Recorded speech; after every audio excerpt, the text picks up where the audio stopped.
Hi guys, it's Lisa, and I just wanted to check in with you as we begin Chapter 3. As you're aware, we are doing the classes online from here till the end of the semester. So what I'm going to be doing is breaking down the chapters into smaller chunks and doing a video lecture. So for those of you who need that, it will be available for you. There's a worksheet for this chapter in the graded assignments folder for Chapter 3. And there's also 2 discussion boards that are in there for you to complete. Not only do you need to write your thoughts, but you need to comment on at least one other person's thought. Before you ask how long it has to be, it needs to be full and complete. I'm not telling you to write pages, but I am telling you write more than one sentence. The other thing is tests. We'll be giving you tests to take at home, and I think we learned a valuable lesson with test 1 on chapters 1 and 2. You need to know the material when you're going into that test, because you'll have enough time to answer the questions and not a lot of time to look them up in the textbook. So please make sure you're prepared when you go to take the test. Okay? So let's get started on Chapter 3. This is your ethical and legal responsibilities. So when we look at ethics, ethics is the system of principles for really determining what's right and wrong. It helps guide our decision making every single day. We look at how we are raised, the culture that we're raised in, what religion we are, the experiences we have in life, and that's what guides our ethics. So these are decisions too. I always say this is something that you are going to fight to the death on, that you believe. So let's use abortion as an example. That is an ethical belief, either pro-choice or pro-life. No one is going to change your mind. As much as they can talk, they're still not going to change your mind. And so these are things that are very, very important to each and every person. So there's a lot of different types of ethical dilemmas out there. Your book talks about 3 of them on page 66. And they talk about gun control, capital punishment, and freedom of speech. Again, this is only a few of hundreds of ethical dilemmas that are out there. But I'm going to talk about gun control. We live in a very rural area where people carry guns in the back of their trucks, in the trunks of their car.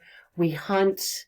We live out in very rural areas where there's bears and fox and mountain lions. So guns are an important piece of how we live in an urban area or rural area. People in urban areas may not have the same belief system. You don't see people that live in Baltimore City with a shotgun in the back of their window of their pickup truck. It's just not something that's done. So again, these are based on our culture. And again, we have a certain culture here in Western Maryland. Not bad. It's just a culture. And so those are the things that we have to look at as we're looking at these ethical dilemmas. All right, so ethics in the law. Ethics provide general principles on which our laws are based. And sometimes these laws conflict with our individual ethics. And that can have a real impact on us. Because, let's go back to abortion. Technically, abortion is legal, but people have very strong beliefs about abortion. And so while we may be pro-life, the law allows people to get an abortion up to a certain age, or gestation. And so that's one of those laws that are very, very controversial, because the law does not coincide or is not what we believe. It's in direct conflict to our beliefs. So, true or false, some laws have harmful results. And as we just said, yes, they do. The laws are tried to be made fair, but sometimes there are unintended consequences that harm people rather than help. So when we look at ethics in healthcare, there are so many ethical issues that we just didn't even have 10 years ago. So when we go back to about 2,500 years ago in Hippocrates, Hippocrates was a physician who really was concerned about medical ethics. He was way before his time. He could imagine the things that we have on this earth now. I mean, it's hard for us that have been born 60 years ago to realize the things that we have now. The Hippocratic Oath is based on Hippocrates' theories. And again, essentially, it means do no harm. We try to help our patients. We try to keep them well. We do everything in our power to get them well. So what happens is we now have all these technological advantages. So we've got to look at some of these things. And it talks about these in your textbook. So definition of life. What is the definition of life? Who gets to make that? Is it when the fetus is conceived or an embryo is conceived? Is it at 18 weeks? Is it 20 weeks? Is it when the baby is born? And then on the other end, when do we get to choose if we want to die? A lot of people in a lot of religions believe that's only God's decision. We should not be able to make a decision on when we're going to die. But we have 8 states now that have Death with Dignity Acts, and that's a big thing.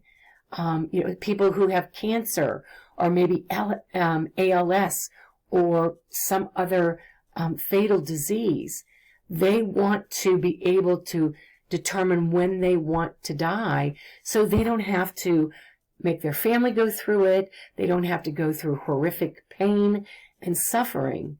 And who's to say that's right or wrong?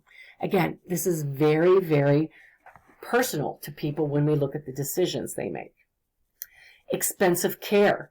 This is important. This is a big topic right now, especially within Medicare, because they're questioning everything that doctors are ordering for patients over 65. So let's say a doctor wants to do a knee replacement on an 85-year-old woman who has Alzheimer's.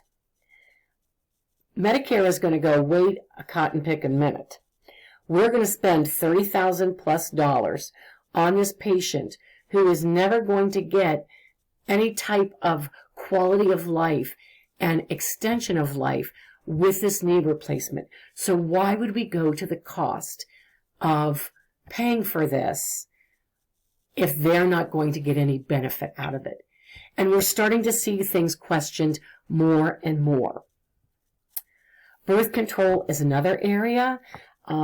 Is it right for underage children to be able to go to the doctor or to the health department and get birth control without their parents' permission?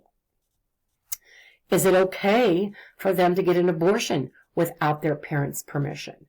These are all very, very controversial topics. I'm saying I would want to know what was going on with my child, but I also chose to talk to her when she was a teenager to say, if and when you think you're going to become sexually active, you need to come to me because we're going to get you on some kind of birth control so you don't end up being a teen mom. So it's really, again, a very personal belief, but it's out there. There's pros and cons to both. And we already know about vaccinations. The anti-vaxxers that are out there make it very clear that they feel that they have the right not to vaccinate their children. The problem is those children that don't get vaccinated are carriers sometimes of these diseases, and that's a problem because they can pass it on to infants and children who haven't yet been vaccinated, and then they can have contract the disease and then possibly die from it. So there's some real big issues here surrounding all of these areas. So again, true or false, a good system of ethics will provide answers to most healthcare decisions. That is a big fat no. There are so many healthcare issues, and there's no easy answers. This is why when something happens at the hospital, they convene an ethics committee that includes clergy, social workers, nurses, doctors, all types of different people from different walks of life to be able to talk through this, to see if somebody wants their parent taken off of a ventilator, if that truly is a good ethical decision. So when we look at professional codes of ethics, that is the standard of conduct for our given profession. Every single professional association has a code of ethics, and they're going to have professional values. So go to your professional website, look at it, and somewhere on that site, you're going to be able to find the code of ethics and their values. Our personal values, we've talked a little bit about. Values really go hand in hand with ethics. So this is how we make our decisions. So again, influenced by family, religion, education, personal experience. We're going to establish priorities that work for us. And please remember, values aren't right or wrong. They're what we believe. And that is extremely important. So let's think for a second. You're in the grocery store and the lady in front of you drops a $20 bill. Are you going to pick it up and put it in your pocket? Or are you going to pick it up and tap the lady on the shoulder and say, ma'am, you've dropped $20. Here it is. Those are two different values. We cannot say one is right and one is wrong. They just are. So we need to remember that, because as our patients come in, these are the things that are going to happen that we have to suspend judgment on. So question 3, which of the following is an example of a value? Is it a law that protects the welfare of patients, professional code of behavior, or a personal belief that education is necessary for a satisfying life? I'll give you a second to read those.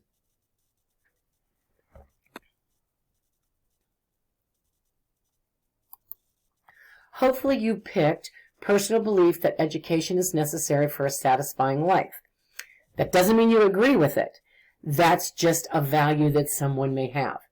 They truly may think if you do not have an advanced degree that you can't have a satisfying life. I think that's silly, but that's my belief. That's my value. So these are very personal, and it's things that we carry with us.